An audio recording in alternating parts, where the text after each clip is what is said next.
sea at night says nothing, only the groan of steel from beneath the waves. 21 months earlier, American torpedoes had raced like promises and died in silence. They struck their targets and failed to explode. Japan survived and kept its lifelines alive, shipping oil, ore, and grain from the Dutch East Indies to Kyushu. Then, in the fall of 1943, a small change, a depth gauge, a firing pin, a contact switch, was corrected. No more silent fish. No more miracles for enemy freighters. From submarine periscopes, American commanders finally saw what they'd waited 2 years to see: a column of fire beneath a ship's keel, a black trail of oil spreading wide, and silence. The kind of silence that only follows a ship going down. This isn't just the story of a weapon.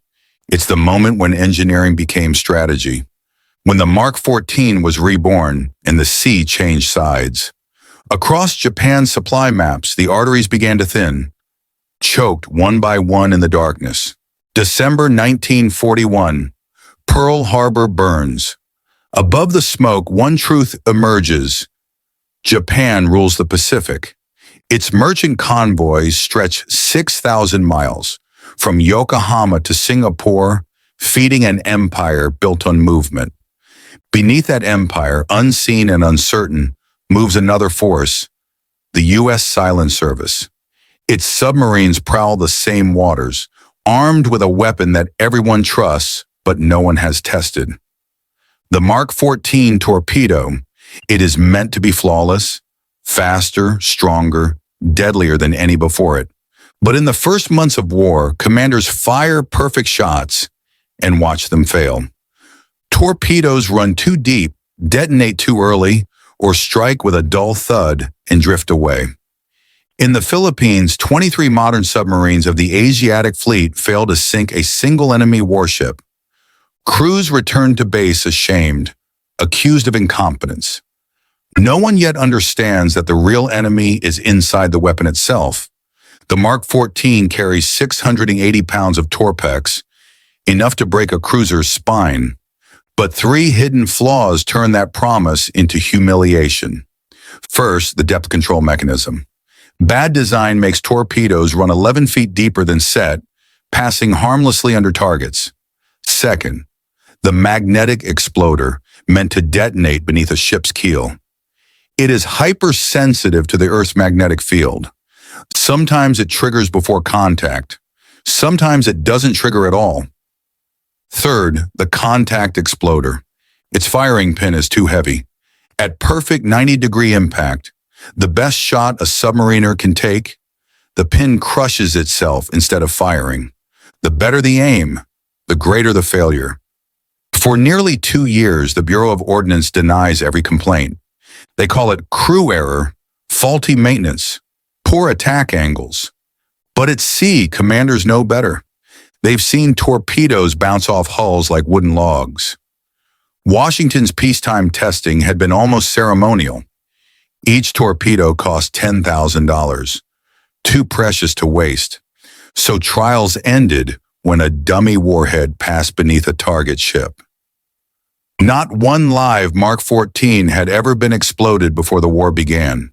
The result? An entire generation of officers trained on an illusion. They trusted math more than metal. They sailed to war with weapons that had never truly been proven. By early 1943, frustration turns to open rebellion. Admiral Charles Lockwood, commanding submarines in the Pacific, decides to fight 2 wars, one against Japan and one against his own bureaucracy. He orders field tests in Hawaiian waters. For the first time, torpedoes are fired through nets to measure real depth. The truth surfaces. They run far too deep. A correction is issued, and immediately another flaw appears. Fixing one problem reveals the next. Once the depth control is corrected, magnetic exploders start detonating prematurely. Lieutenant Commander John Scott of USS Tunney fires 10 torpedoes at 3 Japanese carriers. 7 explosions are heard, but all occur too soon. The targets sail away untouched. Lockwood makes a brutal decision. June 24, 1943, The magnetic feature is deactivated fleet-wide. From now on, contact detonation only. Hit rates soar. Morale rises. Then reality strikes again. Contact exploders still fail at the moment of truth. July 1943, Lieutenant Dan Daspit aboard USS Tinosa attacks a crippled tanker dead in the water. 2 hits, no sinkings. 9 more torpedoes fired. 9 perfect impacts. 9 duds.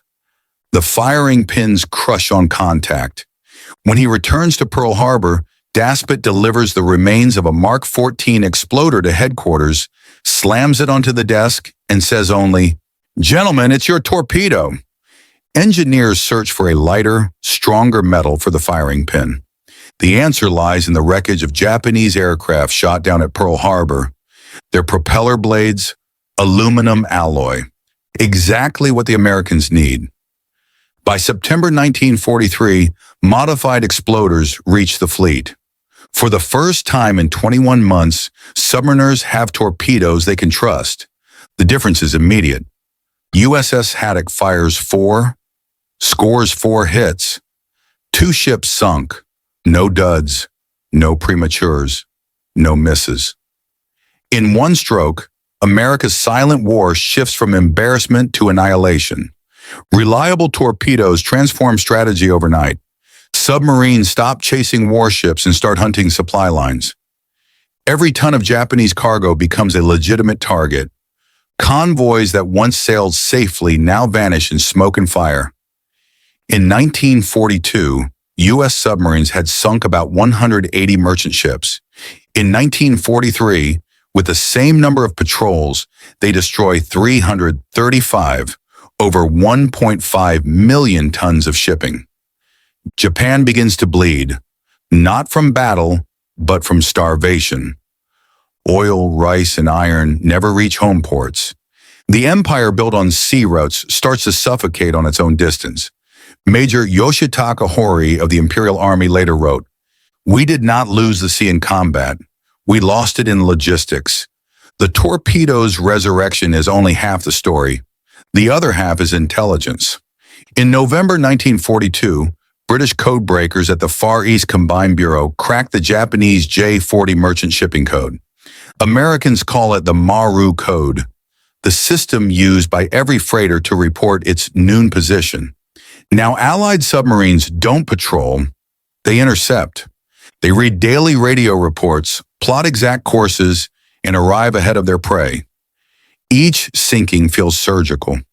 Convoys are destroyed before they realize they've been found. The war beneath the surface turns from chance to certainty. No man personifies the new war better than Commander Richard O'Kane. Former executive officer of the legendary USS Wahoo, he now commands USS Tang. Armed with reliable torpedoes and perfect intelligence, he redefines submarine warfare. Between 1944 and 1945, Tang sinks 24 ships in 9 months, an average of 1 every 10 days on patrol. His success rate is not luck. It is the mathematics of vengeance, engineering redeemed by discipline. O'Kane's calm voice over the intercom becomes legend. Fire 1, fire 2, fire 3. Let's finish what the Mark 14 started. Late 1943, Japanese convoys suffer catastrophic losses. Oil imports from the Dutch East Indies collapse. Tankers become more valuable than battleships. Japan forms the combined escort fleet to protect shipping, but it is too late. Too few ships, too little fuel, too rigid a doctrine. By 1944, American submarines conduct over 500 patrols, sinking more than 600 merchant ships, 2.7 million tons in a single year. That year alone exceeds the total of all previous campaigns combined. By mid-1944, the Imperial Navy must leave half its warships anchored near Southeast Asian oil fields. They cannot afford the voyage home.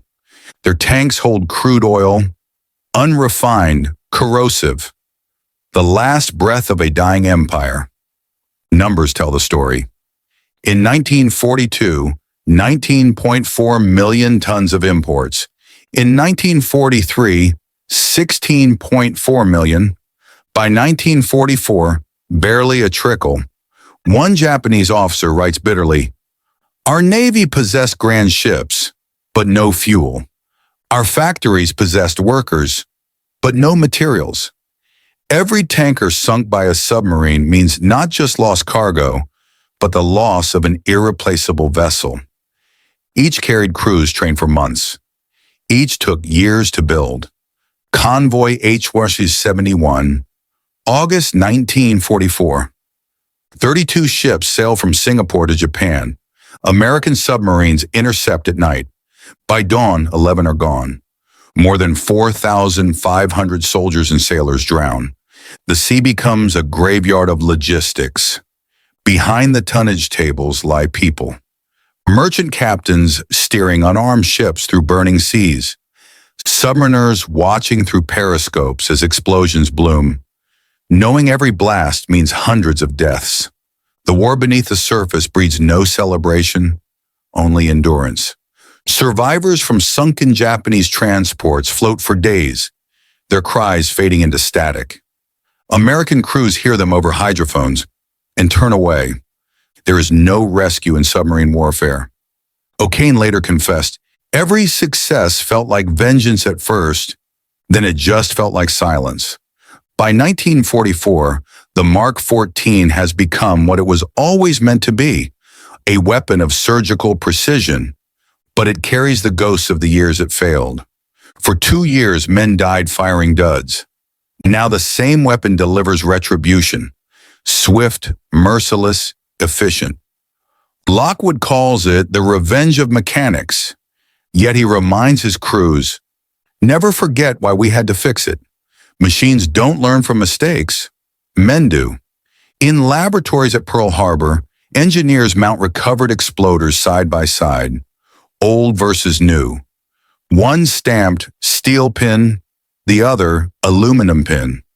A simple change that rewrote the war. By early 1944, Japan's shipping crisis is irreversible. Convoys hug coasts, travel at night, scatter by day. But submarines adapt faster. They receive new radar, the SJ surface search set, allowing attacks in darkness. Now the hunter is faster than the prey. Convoy after convoy, HI-68, HI-72, TIA-31, disappears from naval records. The Imperial Navy's own reports admit, enemy submarines operate with godlike precision. The gods, of course, are human, tired, sweating, cramped in steel tubes, but armed with truth and technology at last. By late 1944, the undersea war is no longer a sideshow. It becomes the decisive front. Every merchantman sunk tightens the noose. Every convoy lost isolates another island, another garrison, another city. The Philippines, once Japan's southern artery, becomes its bleeding wound. American landings at Leyte are supplied flawlessly. Japanese reinforcements never arrive. Their transports lie scattered along the South China seafloor. The Mark 14, once a symbol of failure, now writes the Empire's obituary, line by line, torpedo by torpedo. Admiral Lockwood writes in his war diary, "When the Mark 14 worked, the war changed overnight. It did not win battles by itself. It allowed men to fight without doubt. That is the essence of strategy, to restore faith.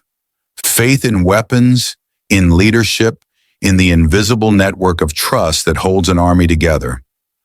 What collapsed Japan was not superior firepower, but reliable mechanics joined with intelligence.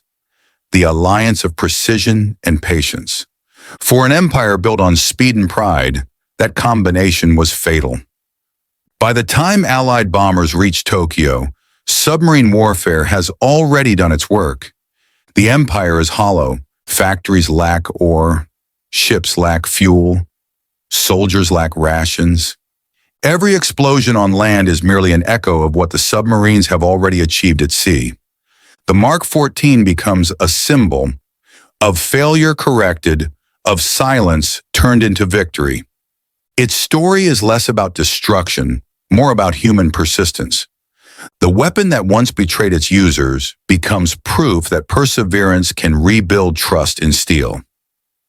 Spring 1944. In the calm before the final campaigns, an officer aboard USS Darter writes in his log, "The sea feels different now. It no longer belongs to them." He closes the book, checks the torpedo tubes, and waits for orders. Ahead lies the next phase, a transformation from engineering triumph to psychological ordeal. Victory will no longer be about fixing machines, but about surviving inside them. The silent war has only begun to speak. Early 1944. On the charts of the Imperial Japanese Navy, new black zones begin to spread. Places where no merchant vessel dares to sail. From Cam Ranh Bay to the Luzon Strait, from the South China Sea to Taiwan's coast, the ocean is no longer a road, it is a hunting ground. Beneath the surface move the steel predators, USS Flasher, USS Barb, USS Tang, silent, patient, tracking the beat of propellers through the dark.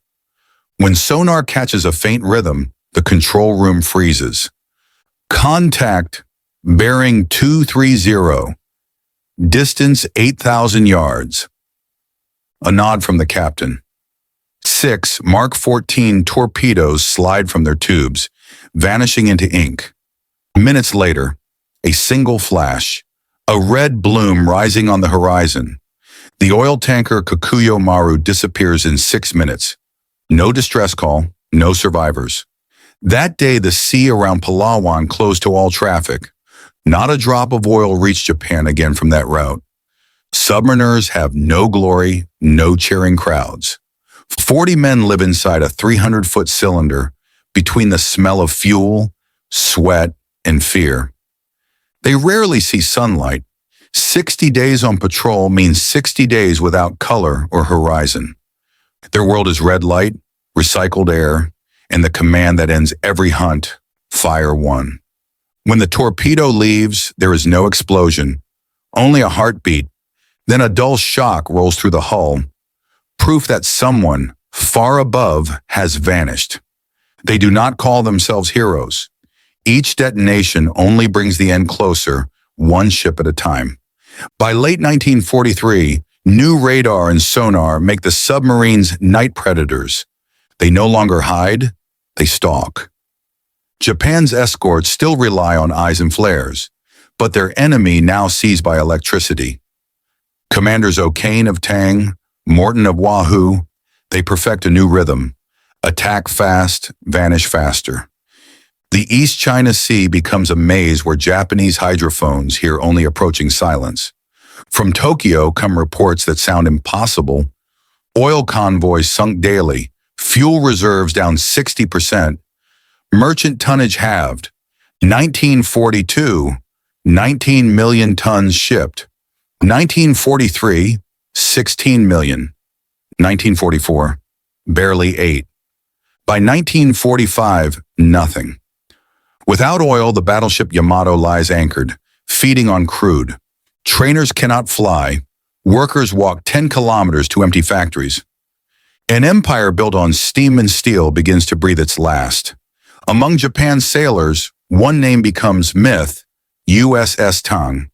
In 9 months, she sinks 24 ships, 93,000 tons, the highest tally in the U.S. Navy. O'Kane attacks from the sunset, using glare to hide his radar pulse. Each torpedo finds its mark. None remain silent.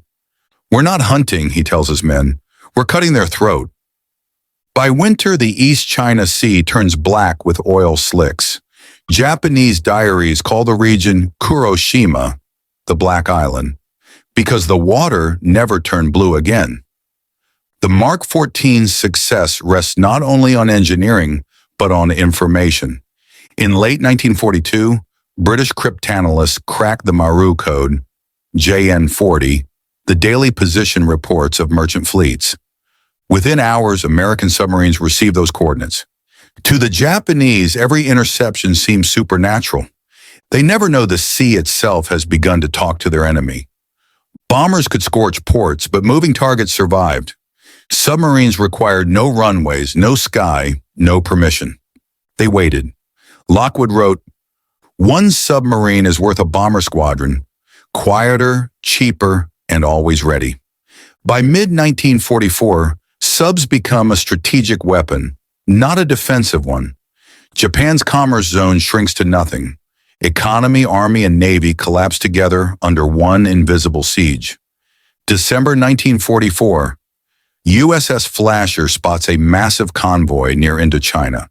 Iroda Maru, Odawa Maru, Omirosen Maru, 30,000 tons of oil, 6 torpedoes, 3 hits, 3 columns of fire, 18 minutes later, all gone.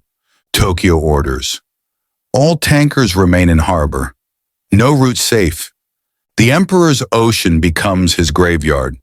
Storms roll across the Luzon Sea. When they pass, wrecks rise, paint peeling, names erased. From the air, American scouts call it the Iron Reef, a reef of ships instead of coral. Japan melts household iron to build converted wood-steel ships. They last weeks before joining the others below. The Mark 14 has turned an entire industry into a suicide mission. August 1944. Convoy H-171 departs Singapore with 20 ships, 5,000 men. Detected by USS Flasher and USS Rasher. 6 torpedoes hit. Taya Maru sinks with 4,500 souls. Japan names it the tragedy of the South Route. After that, troop convoys cease. An empire cannot fight if it cannot move. Spring 1945. Submarines control every route from Java to Okinawa. Any ship leaving Singapore is dead within 10 days. March 1945. The last tanker to Japan never arrives. Fuel shipments stop completely. Yamato is ordered to sail on a one-way mission, carrying fuel for only the outbound journey. She never returns. The fireball that marks her death is also the final flare of the Imperial Navy. Undersea war has no front lines and no photographs. Only 2 sides who never see each other. A Japanese survivor from Kamakura Maru remembers, "We heard a whiz through the water. Then the sky turned orange. When I opened my eyes, there was only black sea and floating wood." Americans call their branch the Silent Service.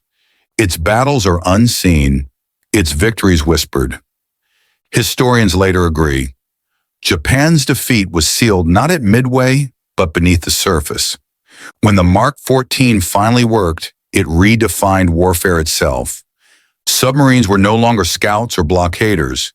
They became strategic scalpels, cutting the arteries of an industrial nation. Asked how he wished to be remembered, Lockwood replied, "Write this. We made mistakes, then we fixed them, and we won." Summer 1944. The routes that once brought resources to Japan now bring wreckage home. Admirals who believed the sea is the soul of the nation stand on shores littered with their own ships.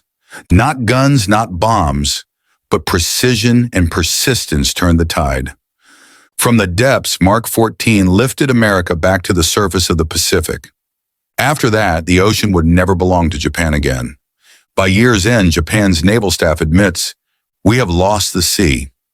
The empire that rose from the ocean has been consumed by it, not for lack of courage, but for lack of motion. Across Pearl Harbor, young technicians who once tightened bolts and filed pins know what their hands have done. When they fixed the Mark 14, they did more than save honor. They changed the direction of a world war.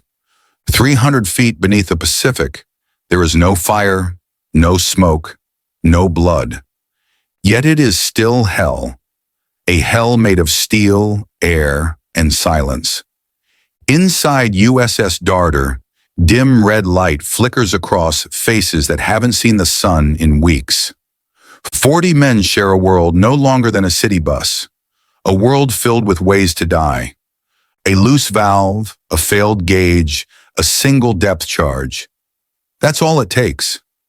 Soldiers on land can see their enemy. Submariners cannot. They fight with sound, not sight, and every echo could be death. We fight in silence, and sometimes we die there. Commander Richard O'Kane, 1944. A submarine carries its own sky. Air recycled through soda lime filters, tastes of acid and sweat. The temperature never drops below 100 degrees Fahrenheit. Humidity clings to every surface. When the boat dives, the hull groans like an animal in pain. Tiny leaks whisper under pressure. Every rivet feels alive. Outside, 10 tons of water press against every square foot of steel. No one raises their voice. Even footsteps are whispers, because above them a single ping from a Japanese sonar can become a death sentence. In that crushing quiet, men begin to hear themselves, their own heartbeat, their own fear. Sonar, that metallic ping, ping, ping, cuts through the hull like a hammer on a coffin, at first distant, then closer, faster. Each echo means the hunter has found you. They call it the heartbeat of death. In the South China Sea, USS Harder endures 56 depth charges in 2 hours. Each explosion hurls men from their bunks, tears bolts loose, floods pipes with seawater. After the noise fades comes a worse silence, waiting for the next one. The blast doesn't kill you, one survivor said. The silence afterward does. No one moves, no one breathes loudly. They wait, for noise or for nothing. When the bombs stop, madness begins. Some men laugh, others weep, some simply stare. A medical officer writes, after 12 weeks below, men dream of light, then fear it. Light means surfacing. Surfacing means death. Superstitions bloom in the dark. Sailors touch the hull before sleeping. Some hang family photos in the torpedo room, the deadliest space, as guardians. Every patrol stretches the human mind until it hums. One sailor said quietly, "We weren't afraid of dying, only of dying unseen." When destroyers hunt them, everything stops. No talking, no engines, no flushing toilets. It's called silent running, the state between life and death. Every sound, every drip of condensation could give them away. USS Dace once hid for 18 hours at 450 feet. Air thickened. Heat rose. Sweat turned to rain on the ceiling. Men fainted but dared not move. When the enemy finally left, the captain whispered, "We survived not because of steel, but because of silence." Each submariner becomes a mechanic of his own life. They know every vibration, every scent of oil. A 2-degree change in the engine pitch tells them what's wrong. Jack McGuire, 22, recalls, "I heard a faint tap, a loose bolt near the battery well. Another minute and seawater would have hit the acid. We'd have all died of chlorine gas." Their youth and precision hold the boat together. 40 men, average age 23, keeping thousands of tons of steel alive by instinct alone. Not all made it back. Of the 288 U.S. submarines in the Pacific, 52 vanished without a trace. No flares, no signals, just silence. Years later, explorers find them, tilted on the seabed, doors sealed, torpedoes still loaded, watches frozen at the minute the ocean crushed them. No graves, no names carved in stone. The sea itself became their headstone. Even their pursuers lived the same fear. Japanese destroyer captains dropped patterns of depth charges, hearing only echoes in return. They hunted ghosts. One diary entry reads, "We cannot see them, cannot hear them, only feel death coming closer. Two sides, same terror. Only one side learned to use it." July 1944, USS Darter and USS Dace lie hidden near Palawan Passage, waiting for a Japanese task force. 6 days of stillness, no radio, no engines, just breathing and faith. Then, Radar contact. 6 enemy warships, including Otago and Takao. McClintock, Darter's captain, whispers, "We'll only get one chance." 6 torpedoes fire, then 3 explosions shake the sea. Otago rolls and sinks in minutes. Takao limps away. 2 submarines, 2 lines of steel, have just destroyed the core of Japan's fleet. But victory breeds tragedy. While escaping, Darter runs aground on a coral reef, only 20 feet of water above. They try everything. Nothing moves. Enemy destroyers approach. McClintock orders, "Scuttle the ship." Save the crew. Explosives detonate inside. Sea water floods the compartments. Dace returns through gunfire to rescue 80 men. Darter explodes behind them, a column of smoke rising 200 meters. The crew lives, but their ship remains, a half-buried witness on Palawan Reef. As Dace dives to escape, depth charges follow. Pipes burst, lights die, pressure bends the hull. For 18 hours they drift blind. Oxygen thins. Men hallucinate. A mechanic whispers in the dark, "If we surface, they'll see us. If we stay, we die. At least we die together. No heroism, only endurance, born in a steel tomb." When they finally surface, safe and unseen, a strange ritual begins. Someone plays a swing record over the speakers, the first music in weeks. Men dance on the tilted deck, sweating oil, laughing at nothing. After the war, many cannot sleep in closed rooms again. The drip of a faucet or hum of a fan wakes them screaming. They call it the disease of steel. When O'Kane sinks his 24th ship, he doesn't cheer. He just stares through the periscope. "Enough," he says. Weeks later, Tang is destroyed by her own torpedo, a Mark 18 that circles back. 87 aboard, 9 survive. O'Kane spends the rest of the war as a prisoner in a Mori camp. "We became better at killing," he says later, "than we were at feeling." Recovered diaries reveal the loneliness of the silent service. "We heard them scream when their ship went under. I didn't know whether to pray or stay silent. The sea teaches you. Victory and mercy are only one wave apart." A commander writes, "On land, they fight for a country. Down here, we fight for the 39 men who share our air." Statistics never show the cost. Only 2% of the U.S. Navy served in submarines, but they suffered 16% of its losses and sank more than half of Japan's total shipping. It is the mathematics of sacrifice, the equation of courage and confinement. To the world, they are ghosts of the ocean. To themselves, they are just men who survived their own machine long enough for others to breathe free. In 1946, veterans returned to Palawan Reef.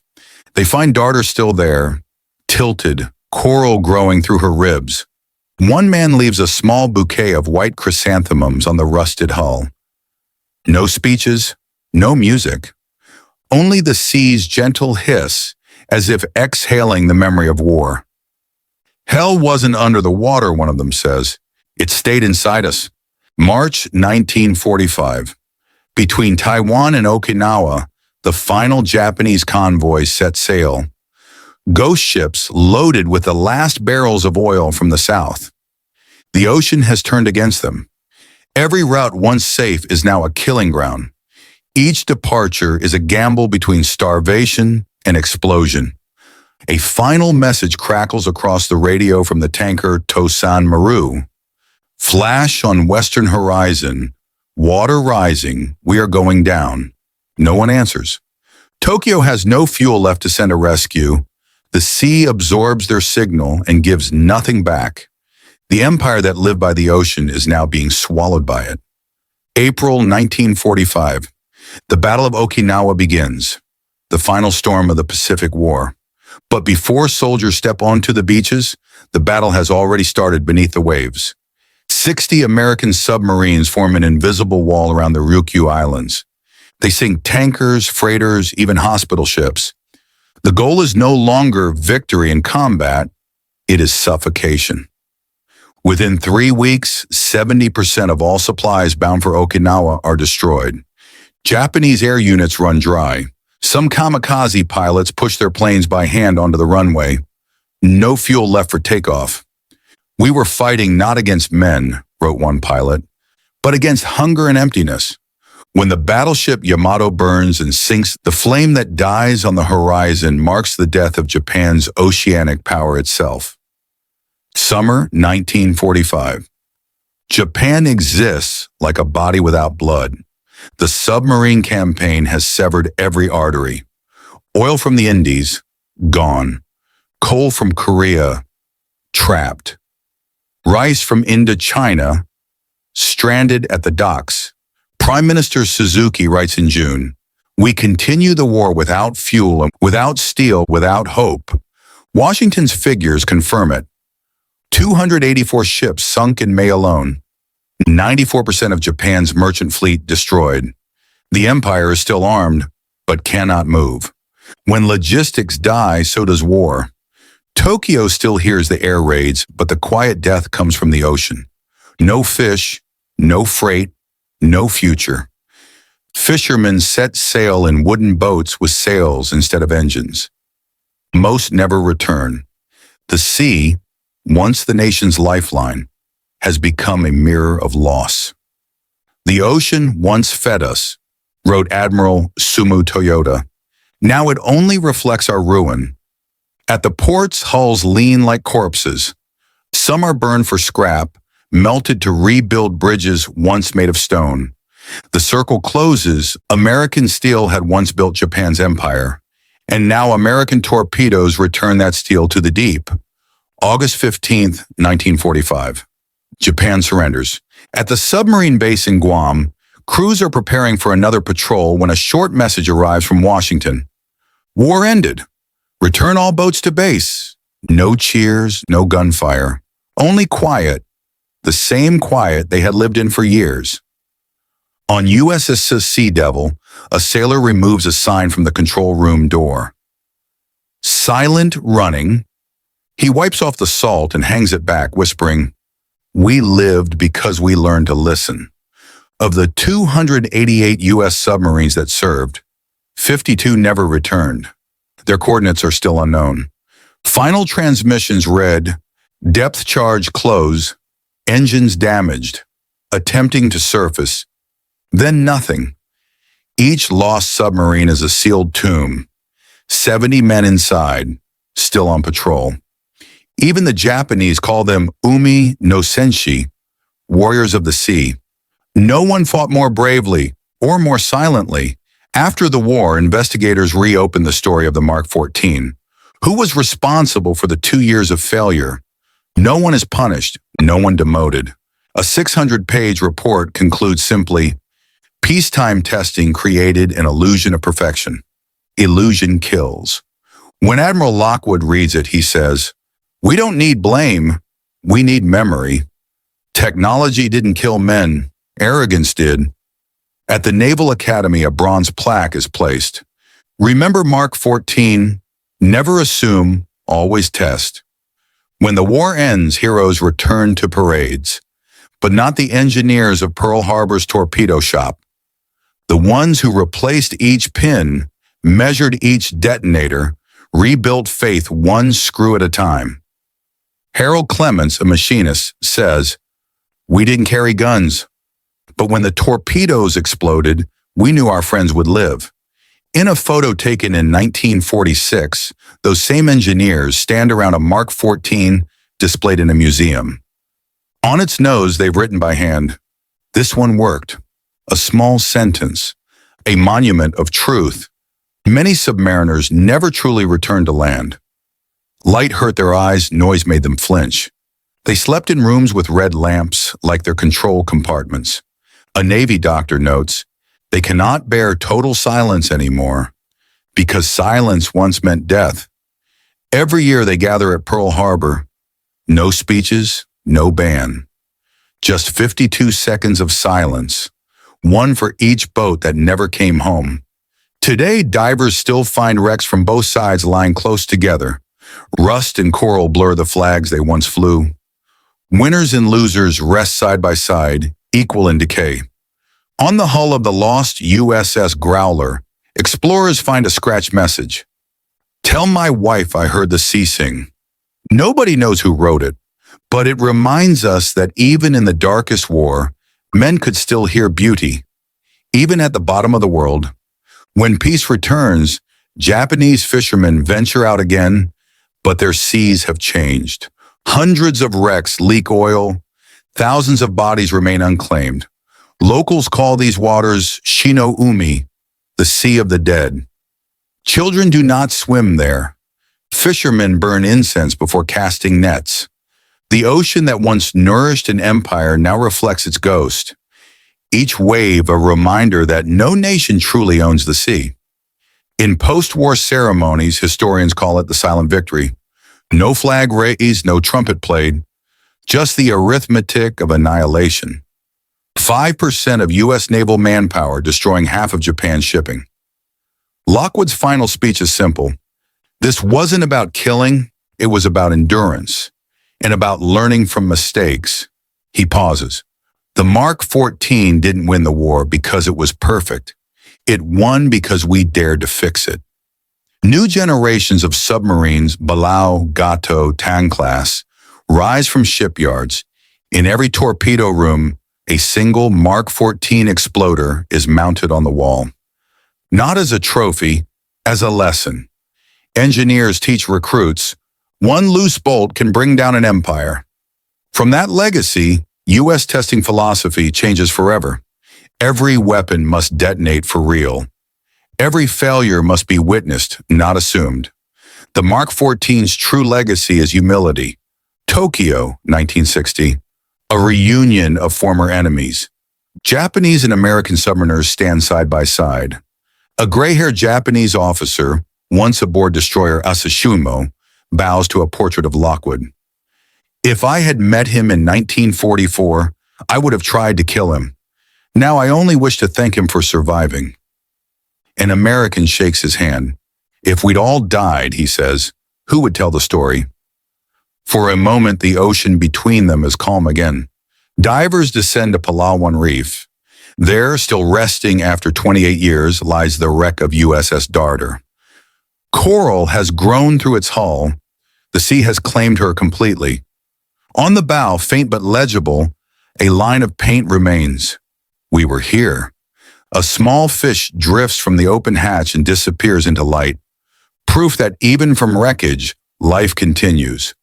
The Mark 14, once cursed, later celebrated, is more than a weapon. It is the story of failure, correction, and redemption. Japan fell not just to superior firepower, but to a lesson in humility. Perfection without testing is illusion. America triumphed not through technology alone, but through the courage to admit error and begin again. Wars end with explosions and numbers, but history is written by those who listen afterward. Sometime, Lockwood once said, victory isn't about hitting the enemy, it's about never repeating your own mistake. Today, the Pacific holds their memory. Darter, Tang, Wahoo, Growler, still lying in the quiet dark. They are not weapons anymore. They are echoes of what humanity learned the hard way.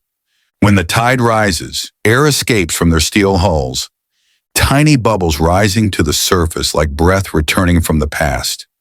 The sea does not speak, but it remembers. And if you listen closely, beyond the surf and wind, you can still hear Lockwood's words. Always test, always doubt, and always trust men more than machines.